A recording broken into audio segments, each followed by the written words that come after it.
And let's start out with the idea of a Consumer Protection Bureau. It was set up to regulate financial products funded by the Federal Reserve. And can we really count on it to protect consumers from bad financial products? Rebel, let's start with you. One of the major divisions of the Federal Reserve Board is the Division of Consumer Affairs, which was responsible for these same sort of protections. And as we know, they did such a wonderful job leading up to the financial crisis. They're going to create another Division of Consumer Affairs next to the Division of Consumer Affairs in the Fed. How do you think that's going to turn out? Sounds like a lot of bureaucracy and kind of, a lot of taxpayer money going into this. Well, actually, it's going to be funded by the Federal Reserve, so it'll come from the Fed's operating money, right? Yes. Okay, Michael, I know that you weren't exactly a fan of this. No, I'm not, and I'm in agreement with Rebel that you have two agencies doing the exact same thing, and the first agency didn't do a good job at it.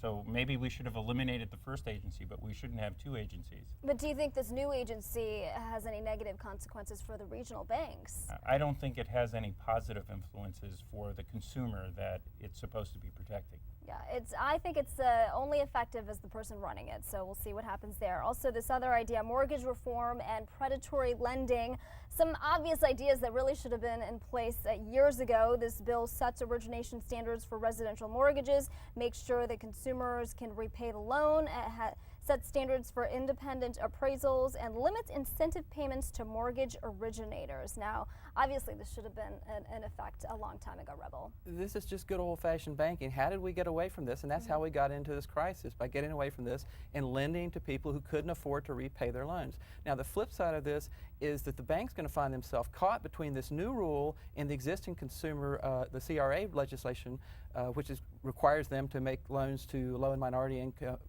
low-income borrowers. Community Reinvestment Act. How are they going to meet both of these mandates? I don't see that it's possible. Michael, Well, and the reason that we got into the problem of mortgage lenders going out there and originating loans was because Fannie and Freddie decided to buy subprime mortgages. Before that, banks didn't originate those loans. There was no industry that originated subprime mortgages. Then Fannie and Freddie said, well, we'll buy them. And then Fannie and Freddie turned to Wall Street and said, we'll securitize this and sell it out to investors so we can increase home ownership. That's why we're in this mess. Okay, we're going to talk about Fannie and Freddie in just a minute, but I want to get to this point. Non-banks, we're talking about possible insurance companies. Now, they're going to be supervised by the Federal Reserve under this new legislation. So that means the next AIG falls under the supervision of the Fed. Is that a scary thought to you, Rebel? The Fed was originally the scapegoat for this crisis and looked like the big loser. Instead, they're turning out to be the big winner. They didn't lose their banking supervision. They didn't lose virtually any of their powers. Instead, they're getting these new systemic powers. I mean, again, it's like the Consumer Protection Agency was within the Fed.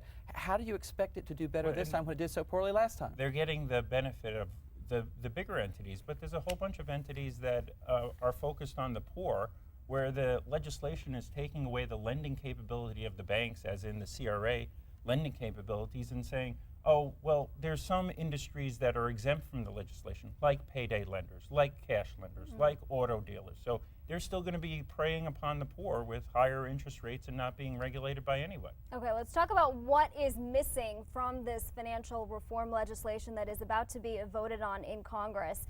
The number one thing, I think you would both agree, is a Freddie Mac and Fannie Mae overhaul. Rebel? $5.5 trillion, bigger than Citi, B of A, Wells combined. And it's totally missing in action from this bill. They're going to do it later. The banks have higher capital standards, and Fannie and Freddie have lower capital levels now than they did when we entered the financial crisis. But if you raised capital levels or requirements on Fannie and Freddie, they wouldn't be able to do business. Fannie and Freddie, if they were required to have 10% capital like the banks, you would need to raise $500 billion in new capital. Where's that going to come from? Do you think that Fannie and Freddie are going to see the overhaul that they need? No, they're not going to see it. And the accounting rules that are coming out that are in effect for private companies and for banks are just going to, Fannie and Freddie are not going to conform to them. So or are they just going to exist as zombies, or what is the solution to this? I mean, what are we looking at 10 years down the road? We still haven't fixed the problem that created the financial crisis. We've fixed some of the symptoms, some of the small results, but not the main problem. The main problem was Fannie and Freddie. Another main problem was CDOs, but the market's taking care of CDOs. They don't exist anymore, but we still have Fannie and Freddie. and they're still out there buying garbage loans. Okay, the other big reform that is missing is credit rating agency reform, Rebel, and I know you're very disappointed about that. Virtually nothing in there. They're going to set up a separate group within the SEC to monitor credit rating agencies, but the government mandated oligopoly of Fitch, Standard & Poor's, and Moody's continues. In order to have an investment grade, you have to have an investment rating from 2 of those 3 agencies, and they're named in very specific legislation. There was an amendment to strip those provisions out so that you could use other rating agencies. That disappeared from the bill somewhere, so the oligopoly continues. Well, Michael, do you think they should have opened it up for more competition? I think yes, because you don't know where we're going to go in the future, and you're limiting it to those 3 firms, and you're saying that those 3 firms are going to exist forever. Okay, there's also a no limit to how big banks can get. So in 10 years, we're looking at potentially another financial crisis. Yes or no, Rebel? Well, yes. I mean, just look at Fannie and Freddie. You know, $2 and $3 trillion. Citi's $2 trillion. Bank of America's $2 trillion. Look for them to be $4 trillion in 10 years, if not bigger. Another financial crisis possibly in 10 to 20 years, Michael? I think it'll be less than that because all we're doing is masking the problem. We haven't fixed anything. Okay, thanks very much for your insight. We appreciate it. Rebel Cole of DePaul University and Michael Iannacone of MDI Investments. Thanks.